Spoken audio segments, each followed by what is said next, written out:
그동안 어째 좀 잠잠하다 했습니다. 친박계 의원들이요. 이제 시즌이 돌아왔나 봅니다. 전당대회를 앞두고 고개를 들기 시작했는데요.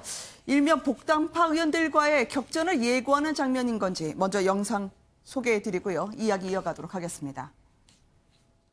솔직히 말씀드려서 당을 다 나갔던 사람들이 말이죠. 탄핵에 앞장섰던 사람들이 들어와가지고 한 방만이 반성하지 않고 말이죠. 그런데 그런 사람들이 뭘 비판하겠다는 거예요. 왜 말들을 함부로 막 합니까? 당에다 침뱉고 탄핵에 앞장서고 했던 사람들 대우각성하고 반성해야 돼요. 이 당에 들어와가지고 다 자기들이 자기들 마음대로 뭐 하려고 그러고 뭐 당 원내대표 후보는 뭐 어떻고 당대표 후보는 어떻고 이 당이 제대로 되겠습니까?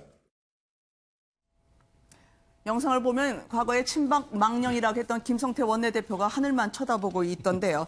한동안 몸을 낮췄다 싶었는데 이 친박계 의원들의 설전 왜 나오는 걸까요? 김계식 교수님. 그러니까 이제 김병준 비대위 체제가 사실은 이제 어떤 지금 선택의 기로에 서 있다고 생각을 합니다. 네. 그러니까 지금 한국당 같은 경우는 대통령 탄핵을 지켜봤고요. 그리고 대선에서 패배했죠. 지방선거 패배했죠. 그러니까 수차례 비대위를 거쳐가지고 지금 또 한 번의 비대위를 해서 국민들로부터 새롭게 거듭나는 모습을 하겠다고 한 지가 이제 오래됐는데 네. 지금 스물스물 어떻게 되냐면 친박이라고 하는 분들이 야, 대통령 탄핵이 뭐가 잘못됐느냐. 오히려 탄핵에 앞장섰고 탄핵에 찬성했던 의원들이 지금이라도 석고되지하고 잘못을 이야기해라. 라면서 태극기 부대를 좀 옹호하고 태극기 부대까지 지금 입당을 시키는 지금 형국이 왔습니다. 그러면 김병준 비대위 체제에서는 지금 제가 볼 때는 이제 결단을 내린다고 생각해요. 저분들과 같이 저렇게 토론하면서 홍역을 겪어가면서 같은 한 지붕에 살 것인지 네. 아니면 저분들과 이제는 노선이나 아니면 정체성이나 아니면 앞으로 향후 진로를 놓고 확실하게 결별을 할 것인지, 물론 그분들이 나가든 아니면 뭐 이 사람들이 나가든 상관없겠습니다만 결별을 할 것인지 동거를 계속 할 것인지를 이제는 결정해야 될 시기가 왔고, 그렇지 않다고 한다면 태극기 부대를 앞세워서 저런 친박분들이 다시 한번 자기 잘못과 정치적 책임을 인정하지 않고 새롭게 당을 접수해 보려고 하는 노력들을 계속 할 거라고 보입니다. 그래서 네. 저는 김병준 비대위 체제가 이 부분에 대해서는 좀 연말까지는 당연하게 이 부분에 대해서 국민들의 다시 지지와 어떤 희망을 얻기 위해서는 선택과 결단을 해야 한다고 생각합니다. 참 박근혜 전 대통령이 다시 등장을 하고 있습니다. 참 이 자유한국당 대단하네요. 이 김병준 위원장도요. 나를 시험에 들게 하지 말라라고 하면서 경고장을 날렸거든요. 가만히 있지 않을까요? 어떻게 될까요? 직접 한번 들어보시겠습니다. 우리 비대위 체제는 역시 시민들이 볼 때나 우리 당원들이 볼 때 한시적 기구라는 인식을 갖고 있습니다. 여기에서도 우리 지금 지지율이 안 오르는 원인 중에 하나라고 저는 보고 있습니다. 우리 전대를 통해서 그래도 당원들이 뽑은 당대표가 나와서 그 구심점이 될 때 또 거기서 뭉쳐서 가는 것입니다. 보수대 통합이 뭔가 했더니 이 집 뛰쳐나간 사람 데리고 오는 게 저는 보수대 통합이라고 보지 않습니다. 그리고 누가 무슨 특권을 다 줬습니까? 뭘 하라고 칼질하라고 누가 허락을 했어요? 말도 안 되는 얘기를 하고 있는 겁니다. 회의에 말하자면 당의 그 주요한 그 상징적 인물이나 아니면 또 그 다음에 주요한 그 위치에 있는 분들이 비대위가 무슨 하는 일이 없다. 이런 식의 말하자면 비판을 하는 것은 저는 옳지 않다고 봅니다. 단호히 제가 이야기합니다. 비대위나 비대위원장을 시험하려고 들지 말라.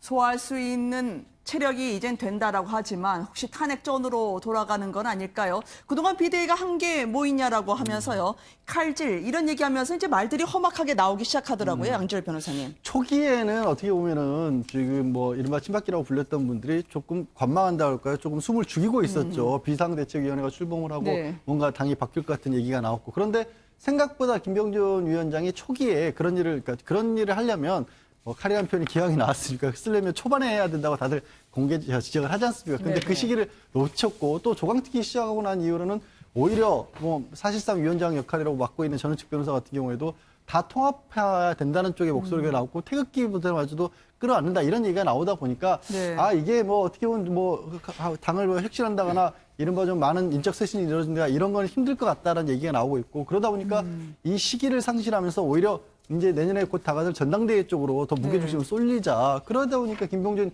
위원장에서는 사실상 공개적으로 저렇게 비대위 역할을 좀 한시적으로 줄여야 된다는 쪽의 얘기가 나오고 있는 거죠. 근데 김병준 위원장이 시험하지 들지 말라라는 얘기까지도 하셨지만 사실상 그런 반론을 할 것 같아요. 그럼 어떻게 할 것이냐라고 했었을 때 김병준 위원장이 지금 할 수 있는 방법이 뭐가 있을까요?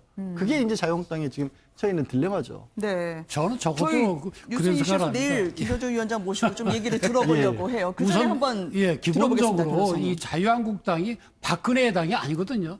거기에서 벗어난 게 제일 큰이라고 생각합니다. 박근혜는 이 보수 정당의 당원으로서 대통령에 당선됐던 사람일 뿐이지 네. 자유한국당과 그 박근혜 전 대통령이 일체가 아니거든요. 그걸 우선 인식을 하고 나가야 예를 들어서 박근혜 전 대통령이 탄핵이 잘못됐다고 생각하는 사람은 뭐 그렇게 생각하는 거고 또 그 탄핵이 옳다고 생각하면 옳다고 생각하는 거고 그래서 보수적인 정당으로서 그걸 끌고 나가야지 여기서 쪼개서 자 우리는 박근혜 배이다 아니다 이렇게 해서 끊임없이 하게 된다 그러면 이건 당을 같이 할 수도 없고 그 보수 정당의 그 본 성격하고도 어긋나는 겁니다. 네. 그러니까 정당의 성격을 이번에 확실하게 정해야 됩니다. 네, 김 교수님. 사실은 지금 이제 문재인 정부가 집권 2년 차를 넘어서고 있는데 네. 문재인 정부의 경제 정책, 또 외교안보 정책에서 우려하는 사람도 많잖아요. 그러면 그 우려와 대안으로서 어떤 특정한 또 야당을 또 기대하는 사람들 굉장히 많습니다. 그러면 문재인 정부의 실망을 할 수 있는 많은 유권자들을 그 희망을 담을 수 있는 정치적 저수지가 있어야 돼요. 그럼 저수지는 대안이 가능하고 합리적인 야당이어야 되는데 네. 지금 자유한국당이 저렇게 내용을 겪고 몇 년째 혁신 없이 혁신만을 이야기하고 있게 되면 잡타게 되는 거거든요. 그러면 국민들이 문재인 정부 실망하더라도 한국당에다가 정을 줄 수가 없는 겁니다. 그래서 제가 아까 말씀드린 것처럼 이제는 한국당이 정리할 건 정리하고 갈라쓸 걸 갈라쓰는 거. 국회의원 숫자가 중요한 게 아닙니다. 지금 112명 있는 게 중요한 게 아니기 네. 때문에 적어도 야당으로서 다음에 정권을 다시 받아 안을 수 있는 희망과 기대를 담을 수 있는 저수지 역할을 누군가는 해줘야 되는 거죠. 그렇다고 한다면 이미 탄핵은 정리가 된 거 아닙니까? 저는 저 탄핵 이야기를 다시 하려는 친박분들의 이야기를 이해할 수가 없어요. 네. 이미 국회에서 의결을 했고 헌법적 절차에 따라 헌법재판에서 최종 인용을 해서 끝난 사안입니다. 그리고 탄핵에 대해서 내려온 대통령을 검찰이 수사를 해서 지금 1심, 2심에 유죄 판결을 받은 상황입니다. 그러면 일단 역사적, 정치적, 법률적 정리가 끝난 사안 아닙니까? 그것에 대해서 물론 일부 그게 억울하다고 생각하는 정치적 의사표현은 뭐 막을 수 없지만 그걸 마치 자유한국당의 주류 생각처럼 이걸 인입시키려고 하고 삽입시키려고 한다면 그 당에 누가 희망을 보겠습니까? 네. 저는 지금이라도 한국당이 정신을 차리고 정리해 주길 바랍니다. 김병준 위원장이 계속 이제 뒷목 잡으시는 것 같긴 한데 오랫동안 참았다. 예. 이제는 참지 못한다고 할까요? 전원책 위원하고도요. 사실 조금 말의 수위가 높아지고 있거든요. 전원책 변호사도 사실은 그렇기 때문에 평론가로 계실 때도 그런 이야기를 저도 많이 들었습니다만 탄핵 자체에 하자가 있다고 생각하시는 분 중에 하나예요. 그렇기 때문에 사실은 지금 자유한국당 내에 제가 보면 공교롭게도 전원책 변호사가 조광특 의원 가면서 저 친박분들의 탄핵에 대한 그 이야기들이 좀 조금씩 제기가 된 거거든요. 태극기 부대 입당도 그때쯤에 지금 마치 형성이 돼 있었고 그래서 네. 전반적으로 전원책 변호사의 그런 입장이 마치 평론가 때 입장을 조광특위 위원의 입장으로 공식하다 보니까 김병준 위원장으로서는 지금 그 부분을 정리해서 어떻게든 새롭게 출발해 보려고 하는데 계속 이게 과거로 돌아가는 도돌이표가 되니까 아마 김병준 위원장으로서는 전원책 변호사의 무슨 권한 문제에 대한 것보다 노선과 발언에 대해서 조금씩 심기가 불편했던 상황은 있었던 것 같습니다. 그러니까 그 초반에 이렇게 확실하게 잡고 가면 모르겠는데 그게 안 되고 느슨하게 이제 서로 원만하게 온화하게 가다 보니까 홍준표 전 대표도 뭐 이제 운동자를 활발하게 쓰시는 거 아닐까요? 변호사님? 근데 사실 이제 김병준 비대위원장의 전원책 변호사를 모셔온 그런 형국이기 때문에 이제 갈라질 수도 없는 거고요. 두 분이 잘 맞춰갈 수밖에 없는데 전원책 변호사도 또 나름대로 소신이 있는 분이니까 저도 튀어나가면 또 안 되거든요. 근데 결국 이제 태극기 부대 문제도 그렇고 아마 김병준 위원장은 아까 말씀드린 대로 이제 자유한국당 우리 보수 정당으로서 새로운 가치를 세우고 그 방향으로 나가자. 꼭 사람을 따라서 뭐 무슨 바 할 것이 아니라 그런 쪽으로 이제 해 나가시는 것 같은데 저렇게 뭐 친박 비박 불수로 튀어나오게 되면 그게 전부 다 무너져 버리는 거죠. 그래서 전원책 변호사는 또 이 지역 그 위원장들 전부 다 또 네. 새로 모실 그런 권한이 있으신 거니까 잘 모셔서 이제는 사람 중심의 그런 정당이 아니라 보수의 가치를 따르는 그런 정당으로 바꾸는 두 분이 힘을 합쳐야 될 걸로 보입니다. 그러니까 이제 좀 격하게 말씀하신다 해도 이제 당내에서 확실하게 잡고 갈 수 있는 상황을 이제 좀 놓친 것 같다는 말씀들도 해주셨는데요. 이 바른미래당에서는 유승민 의원이 좀 아마 고민을 많이 했던 것 같은데 이 지역위원장 신청을 하는 걸로 해서 결국은 합류 안 하는 걸로 가는 모양이죠. 네, 그렇습니다. 많은 분들이 사실 유승민 의원이 저 지역인장 신청을 하느냐 마느냐를 가지고 보수 대통합이라는 명분으로 해서 자유한국당을 합치는가를 그런 거 보고 있었는데 네. 결국 바른미래당 잔류 쪽으로 가닥을 잡았습니다. 김구식 교수님 결론을 좀 내주세요.